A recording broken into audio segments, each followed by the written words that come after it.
Yo, what's up, nerds? It's MTG Man, and welcome to Deck to the Future, $100 deck tech, a little bit of both. So, Ketramose the New Dawn, I think, is one of the most powerful commanders coming out in Aether Drift. 3 mana, 4/4, Menace, Lifelink, Indestructible.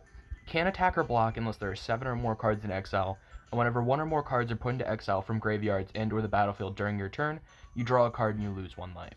Now, I know what you're saying. Well, exiling things isn't like the easiest thing to do. This seems a little stupid. Let me just let me cook. Let me show you what I cooked up here. So first off, this deck is exactly $100.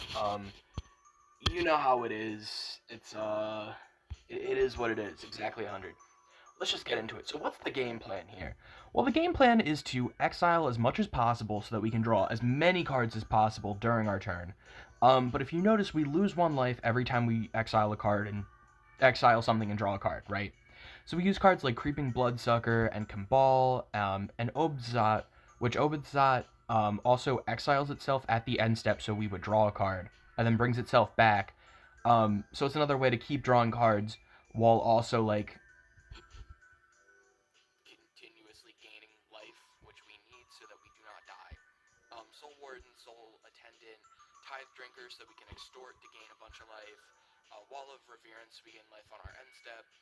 Tainted Sigil, so we can regain all the life that we just lost. And Zurin Orb is kind of like a last resort life gain. You'll see how this deck wins, and Zurin Orb is kind of important to that sometimes. Debt to the Deathless and Exsanguinate are just another ways to pump a whole bunch of mana into something and gain a whole bunch of life back while also dealing damage. And Authority of the Consuls is going to gain you life over time. So, the deck wants to draw a shit ton of cards by just exiling as much as possible. Like, Kaya is Surveil 2, then exile a card from a graveyard every turn. So it's basically an extra draw, plus her other abilities are going to be helpful throughout the game. Emperor of Bones is going to exile up to 1 card from a graveyard at the beginning of combat on your turn, and it'll get bigger. So it's just going to draw you an extra card every turn. Lion Sash, you basically just pay 1, exile a card, and you're either putting counters on Lion Sash if it's a permanent, or you're just drawing cards, which is going to be helpful for you either way. Withered Wretch, again, pay 1, exile a card from a graveyard. This is drawing cards off the commander, so we can just keep drawing cards as long as we have cards to exile from graveyards. We also have these like 1 mana ones like Ghost Vacuum, Phyrexian Furnace, Relic of Progenitus, Scrabbling Claws. We pay 1, we tap them every turn to exile a card, and they're basically an extra draw every turn. Jack-O-Lantern is a little bit different, but it's pay 1 to play it, pay 1 to sacrifice it, exile a card, so we'll draw a card off of exiling something from a graveyard, and we'll draw a card off of Jack-O-Lantern. And then we can pay 1 and exile Jack-O-Lantern from our graveyard to add 1 mana, and because we exiled it from a graveyard, we draw a card. So it basically comes out to a 2 mana draw 3 at the end of it, because you're adding that 1 mana back, so you basically didn't pay. It's a 2 mana draw 3, which is pretty crazy. Cremate, because it's a 1 mana draw 2.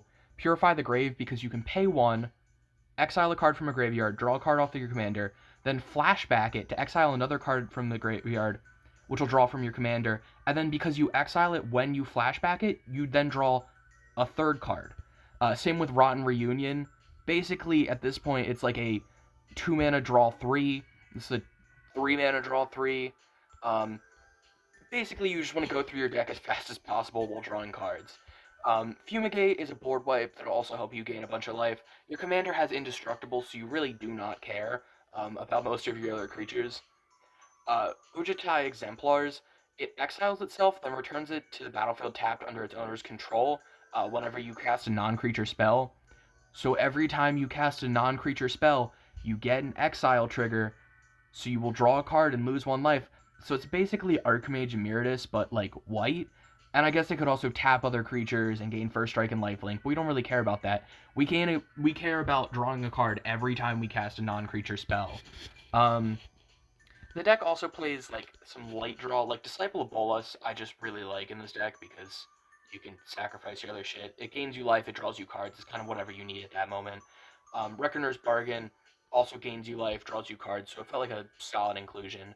The deck also does a lot of flickering, where like you can do flicker loops with Felidar Guardian and Flicker Wisp, I think. Don't quote me on that. I don't know if they actually completely loop.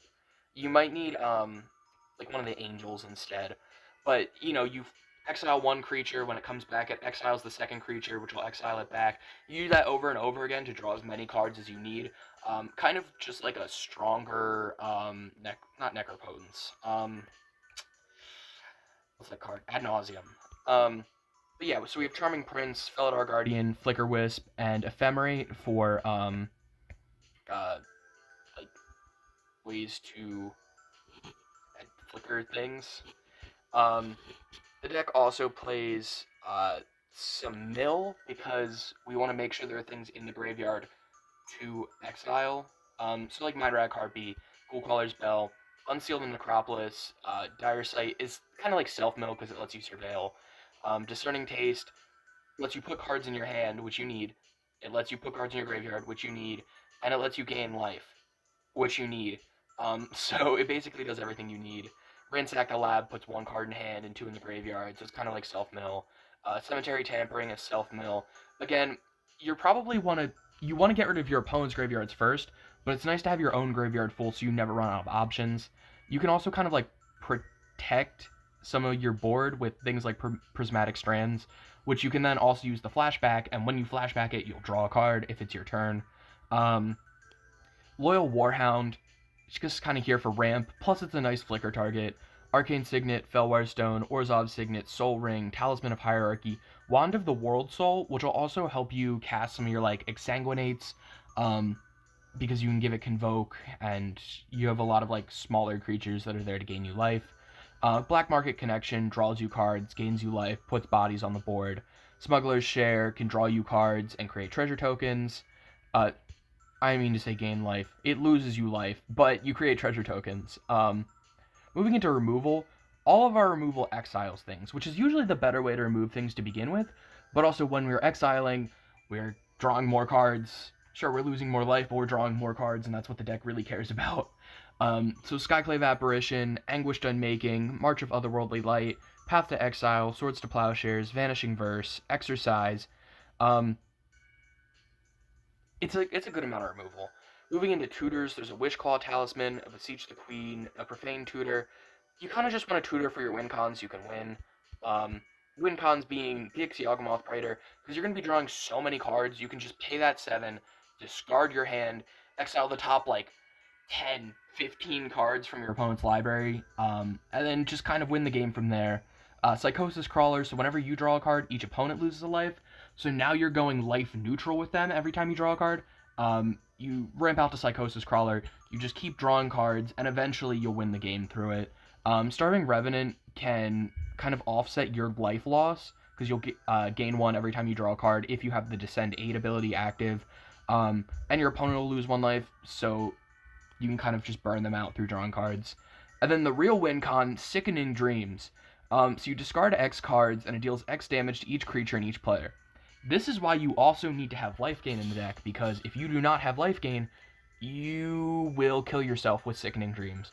But if you can get up to like 20, 30 cards in hand, which sounds infeasible, because, you're only doing so much, but it can happen. It can definitely happen. And the deck would definitely benefit from like a Reliquary Tower and a, um, shit, what's that Mana Rock? It's the Mana Rock that does the Reliquary Tower thing.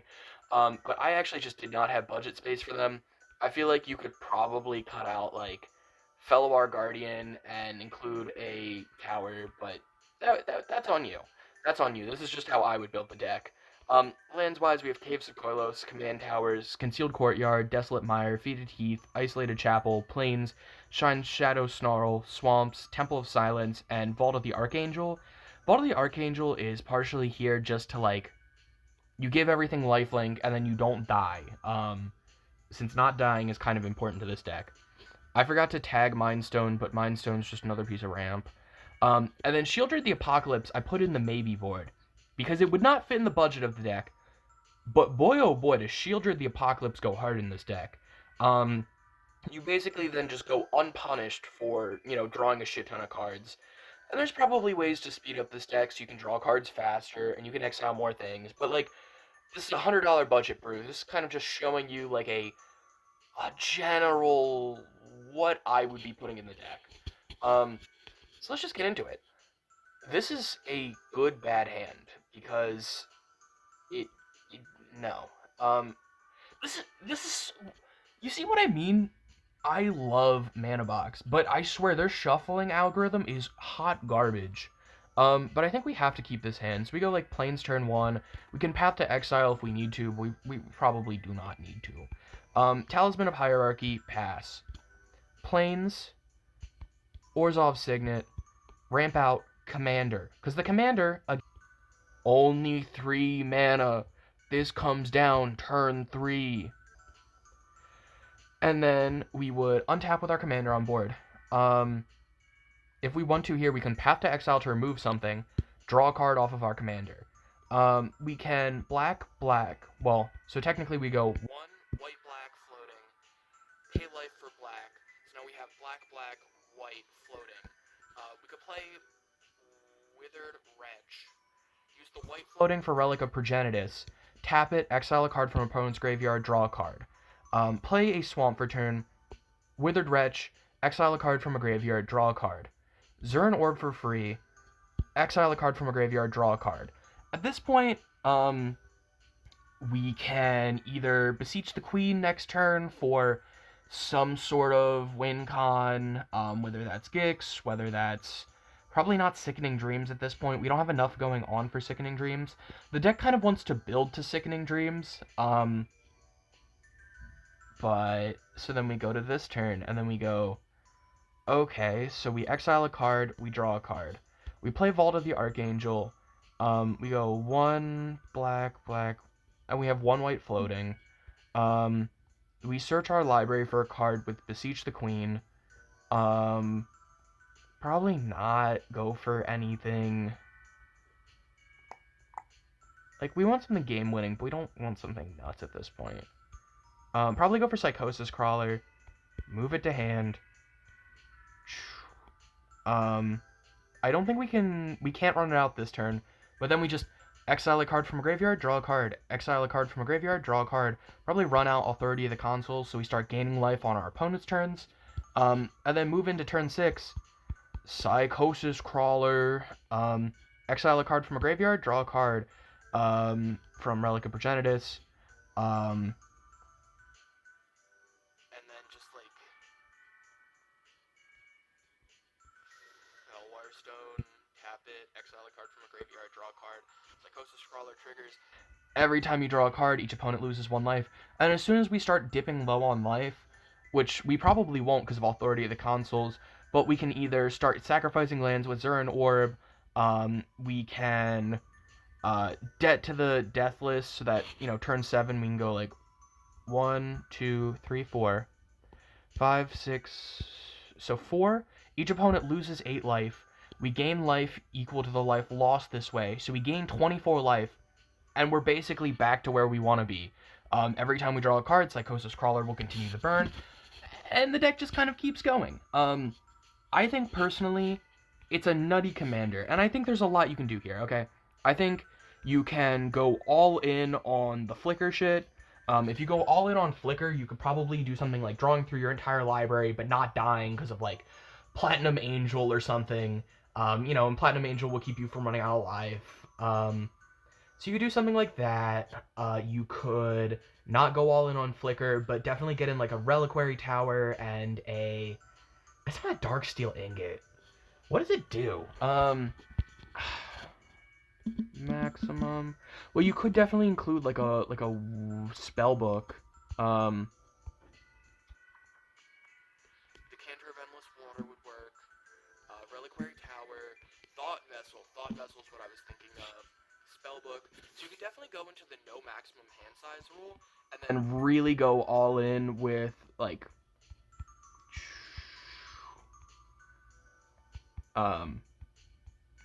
Gix, or go all in with Sickening Dreams. I think that's another interesting way to play the deck. Doing a second test hand, we go like turn 1, Soul Warden. Turn 2, Plain Swamp. Sorry. Into turn 3, Commander. We gain a life off of our commander because of Soul Warden. Go to turn 4. Turn 4, we play a Swamp. Rotten Reunion exiles a card, so we draw a card. We flash back Rotten Reunion, it goes to exile, so we draw 2 more cards. We also have 2 zombies with Decayed, which will gain us 2 more life off of Soul Warden. And then at this point, we just kind of like move to turn 5. Play a Psychosis Crawler. Move to turn 6. We can run out Lion Sash if we want and start exiling cards from the graveyard with Lion Sash. We could Besiege the Queen to go search for Maybe, well, we already have Psychosis Crawler out, but some other way to maybe draw cards so we could start winning off of Psychosis Crawler. Um, Either way, the deck kind of plays to its ends, and it plays to its ends consistently because it just has that amount of draw power. Sure, you're losing life every turn, and you have to watch out for your life total, but with that amount of draw power, um, your opponents are kind of fucked. Do I see this deck getting better? Absolutely.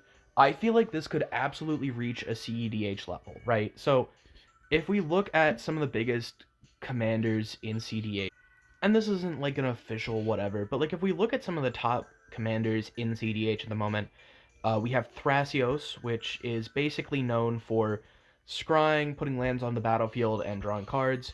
We have Timna, which draws cards. We have Kinnan, which Kinnan's here for not card draw reasons. Kinnan's just nuts. We have Magda, which is combos. Rograk, just because it's 0 mana, I believe is basically why it's here. Tivit, kind of here for different reasons. But if you notice, there's a lot of like strong card draw, at least in the Titan tier, right? We have card draw and playing lands, and we have card draw.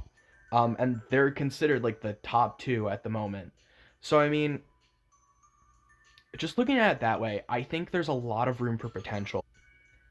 And I'm really surprised because recently it feels like everything's been once per turn, but there's no once per turn on this ability. Sure, you can only do it during your turn, which kind of slows it down because you can't like Swords to Plowshares on your opponent's turn and still gain life. And sure, it's only once per card, so you can't like Tormod's Crypt exile somebody's graveyard and then draw a card off of each card exiled from their graveyard. That would be nuts, okay? I think this card is scaled correctly, but it seems extremely powerful, especially because the pieces that you need to continuously draw cards with it aren't really that expensive. and yeah, I mean cost Too, but like if you think about it, things like Ghost Vacuum, 1 mana, Phyrexian Furnace, 1 mana, Relic of Progenitus, Scrabbling Claws, 1 mana. You get this 1 mana draw an extra card every turn. I think that kind of synergy is extremely powerful, especially because in a perfect game, this goes turn 1 Scrabbling Claws into like a turn 2 Withered Wretch or turn 2 Lion Sash into turn 3 Commander, and then turn 4 you just start drawing cards, gaining value, or turn 2 Mana Rock into turn 3 Commander into just drawing cards, gaining value. It's the fact that these plays that you can make turn 1 are going to keep setting you up for later in the game. Because you play a Ghost Vacuum on turn 1, okay, we exile 1 card. But by turn 3, okay, we've drawn a card on turn 3, we've drawn a card on turn 4. Think of this compared to like Phyrexian Arena. Phyrexian Arena, you play it on turn 3, then turn 4 you get to draw 1 card, then turn 5 you get to draw 1 card. That's okay, but compared to Commander turn 3, immediately draw a card off of Ghost Vacuum, turn 4, draw a card off of Ghost Vacuum, turn 5, draw a card off of Ghost Vacuum. It's how this Commander has the ability to get set up on the early turns, and then those early turns will lead to you winning. It's not, I play my Commander, it combos with something else, and that's how I win. It's everything I've done up to playing my Commander is just going to let me draw a shit ton of cards and then theoretically win the game. Do I think I built this deck perfectly? No. I think there's definitely cuts that can be made. I think, like Kai is unnecessary. I think Disciple of Bolas is unnecessary. I think I could have went less into the Flicker route or more into the Flicker route, however you see it.